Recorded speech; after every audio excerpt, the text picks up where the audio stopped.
ప్రకాశం జిల్లా అద్దంకి టీడీపీలో అసమ్మతి బగ్గుమంది. ఎమ్మెల్యే గొట్టిపాటి రవికుమార్ వైఖరికి నిరసనగా సంతమాగుటూరు మండలం టీడీపీ అధ్యక్షుడు నాగబోతు రామాంజనేయులతో పాటు పలువురు నేతలు పార్టీ సభ్యత్వానికి రాజీనామా చేశారు. అసమ్మతి నేతలంతా కలిసి భవిష్యత్తు కార్యాచరణ ప్రకటిస్తామన్నారు. గొట్టిపాటి వల్లే తాము పార్టీ వీడుతున్నామని అసమ్మతి నేతలు తెలిపారు.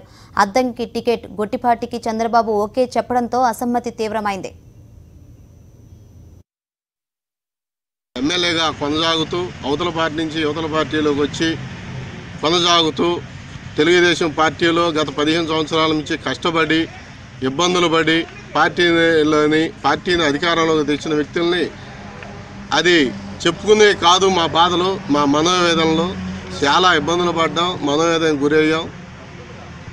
కాబట్టి ఈరోజు ఈ సమావేశం నిర్ణయించుకొని పార్టీలకి పదవులకి సభ్యత్వాలకి రాజీనామా చేయడానికి మేమందరం నిర్ణయించుకోవడం జరిగింది. ఏ ఒక్క వరకు సొంతంగా నాకు దొంగ బిల్లు కొట్టిమని పోయేవాళ్ళు కాదు. వీళ్ళు జనం పని కోసం తిరిగేవాళ్ళు. కాబట్టి వీళ్ళకే సరైన న్యాయం లేనప్పుడు కింద స్థాయిలో మేమేం చేయగలుగుతాం? మాకే న్యాయం లేనప్పుడు మా వెనకాల తిరిగే వాళ్ళకి ఏ న్యాయం చేస్తాం అనే ఉద్దేశంతో ఈ పార్టీకి రాజీనామా చేసి తర్వాత తదుపరి కార్యాచరణ ఏందనేది మళ్ళీ ఇలానే మేమందరం కుటుంబ సభ్యుల్లాగా కూర్చొని మాట్లాడుకొని మా నిర్ణయాన్ని త్వరలో ప్రకటిస్తాం.